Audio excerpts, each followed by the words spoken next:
पौराणिक मान्यता के अनुसार माँ गंगा पृथ्वी पर आने से पहले स्वर्ग में बहती थी। तो फिर ऐसा क्या हुआ, गंगा माता को पृथ्वी पर आना पड़ा? आज इसी से जुड़ी एक कथा आप सुनेंगे। इक्ष्वाकु वंश में सगर नाम के एक महान प्रतापी राजा हुए। सगर की दो स्त्रियां थी, एक का नाम केशिनी और दूसरे का नाम था सुमिति। ये दोनों विदर्भ राज कश्यप की पुत्रियां थी। एक समय राजा सगर की दोनों पत्नियों द्वारा प्रार्थना करने पर भृगुवंशी और त्रिकालदर्शी और मुनि ने उन्हें पुत्र प्राप्ति का वर दिया। उन्होंने क्षण भर ध्यान में स्थित होकर केशनी और सुमति से कहा, तुम दोनों में से एक रानी को तो एक ही पुत्र प्राप्त होगा, किंतु वह वंश को चलाने वाला होगा, परंतु दूसरी केवल संतान की इच्छा पूर्ति के लिए 60,000 पुत्रों को जन्म देगी। तुम लोग अपनी इच्छानुसार इनमें से एक एक वर मांग लो। औरव मुनि का ये वचन सुनकर केशनी ने वंश परंपरा चलाने के लिए एक ही पुत्र का वरदान मांगा तथा रानी सुमति के 60,000 पुत्र उत्पन्न हुए। केशनी के पुत्र का नाम असमंजस था। असमंजस पूरी प्रवृत्ति तदुष्ट स्वभाव का था।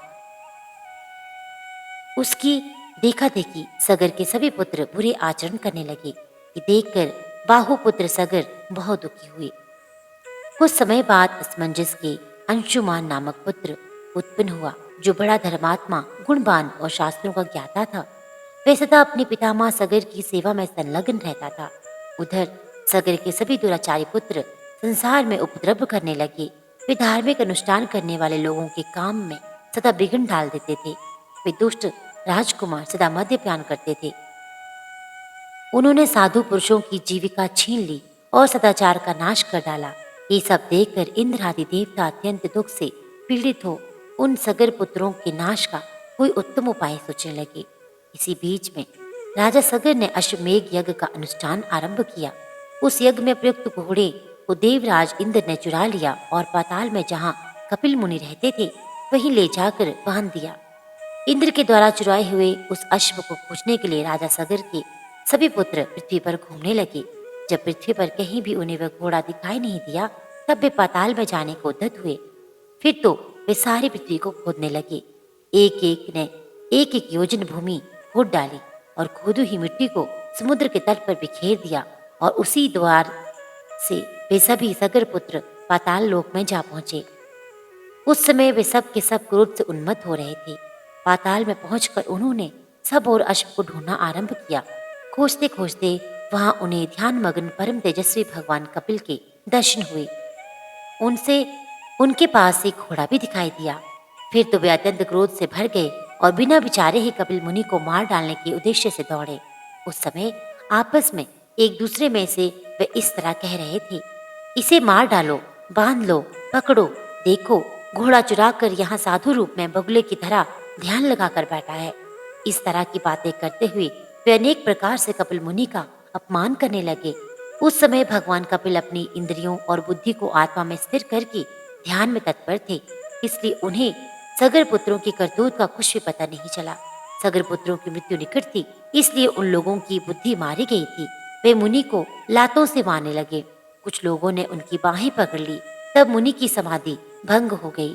उन्होंने विस्मित होकर लोक में उपद्रव करने वाले सगर पुत्रों को लक्ष्य करके गंभीर भाव से कहा, जो ऐश्वर्य के मद से उन्मत्त हैं, जो भूख से पीड़ित हैं, जो कामी हैं तथा जो अहंकार से मूढ़ हो रहे हैं, ऐसे मनुष्य को विवेक नहीं होता। यदि दुष्ट मनुष्य सज्जनों को सताते हैं तो इसमें आश्चर्य क्या है। नदी का वेग किनारे पर उगे हुए वृक्षों को भी गिरा देता है। जहाँ धन है, जवानी है तथा प्राय स्त्री भी है, वहाँ सब अंधे और मूर्ख बने रहते हैं। दुष्ट के पास लक्ष्मी हो तो वह लोक का विनाश करने वाली होती है। जैसे वायु अग्नि की ज्वाला को बढ़ाने में सहायक होती है और जैसे दूध सांप के विष को बढ़ाता है, उसी प्रकार दुष्ट की लक्ष्मी उसकी दुष्टता को बढ़ा देती है। ऐसा कहकर कपिल मुनि ने अपने नेत्रों में अग्नि प्रकट की। उस आग ने समस्त सगर पुत्रों को क्षण भर में ही जलाकर भस्म कर डाला। उस भीषण अग्नि से संतप्त होकर नाग, राक्षस और अन्य जीवों ने शीघ्रता से समुद्र में प्रवेश करके अपने प्राणों की रक्षा की। तत्पश्चात एक देवदूत ने राजा सगर के यज्ञ में आकर उन्हें इस घटना की जानकारी दी। राजा सगर सब शास्त्रों के ज्ञाता थे। ये सब वृतांत सुनकर उन्होंने प्रसन्नता पूर्वक कहा, उनके कर्मों ने ही इन दुष्टों को दंड दे दिया। माता पिता, भाई, पुत्र जो भी पाप करता है वही शत्रु माना गया है, यही शास्त्रों का निर्णय है।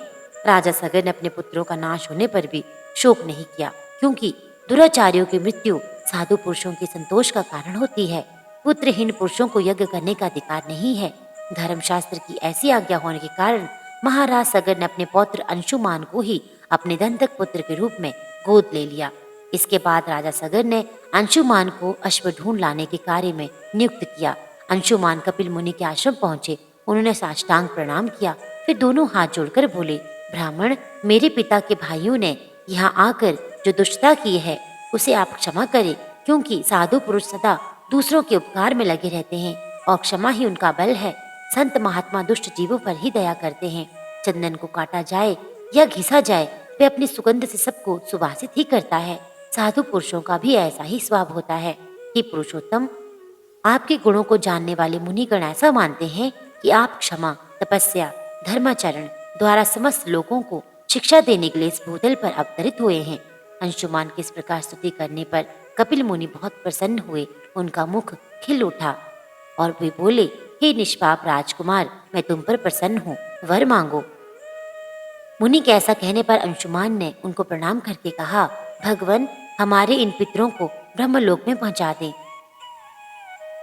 तब कपिल मुनि अंशुमान पर प्रसन्न होकर आदरता पूर्वक बोले, राजकुमार, तुम्हारा पौत्र यहाँ गंगा जी को लाकर अपने पितरों को स्वर्गलोक पहुंचाएगा। वत्स, तुम्हारे पौत्र भगीरथ द्वारा लाई हुई पुण्य सलीला गंगा नदी इस सगर पुत्रों का पाप धोकर उन्हें परम पद की प्राप्ति करा देगी। बेटा, इस घोड़े को ले जाओ, जिससे तुम्हारे पितामह का यज्ञ पूर्ण हो सके।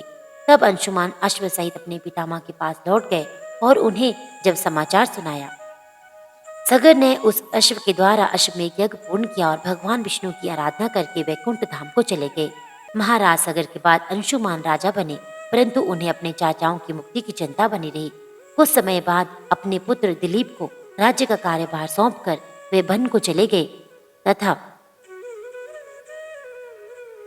गंगा जी को स्वर्ग से पृथ्वी पर लाने के लिए तपस्या करने लगी और तपस्या में ही उनका शरीर अंत हो गया। महाराज दिलीप ने भी अपने पुत्र भगीरथ को राज्यभार देकर स्वयं पिता के मार्ग पर अनुसरण किया। उनका भी तपस्या में ही शरीर अंत हुआ, परंतु वे भी गंगा जी को पृथ्वी पर न ला सके। महाराज दिलीप के बाद भगीरथ ने ब्रह्मा जी की घोर तपस्या की। अंत में 3 पीढ़ियों की इस तपस्या से प्रसन्न हो पितामह ब्रह्मा ने भगीरथ को दर्शन देकर वर मांगने को कहा। भगीरथ ने कहा, हे पितामह, मेरे 60,000 पूर्वज कपिल मुनि के शाप से भस्म हो गए हैं। उनकी मुक्ति के लिए आप गंगा जी को पृथ्वी पर भेजने की कृपा करें।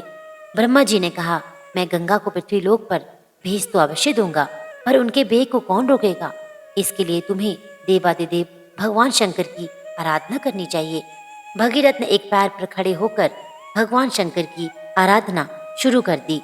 उनकी तपस्या से प्रसन्न होकर भगवान शिव ने गंगा जी को अपनी जटाओं में रोक लिया और एक छोटी सी धारा को पृथ्वी पर छोड़ दिया।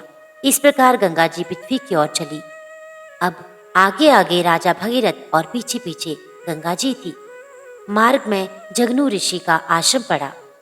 गंगा जी उनके कमंडलू, दंड आदि बहाते हुए जाने लगी। ये देखकर जहनु ऋषि ने उन्हें पी लिया।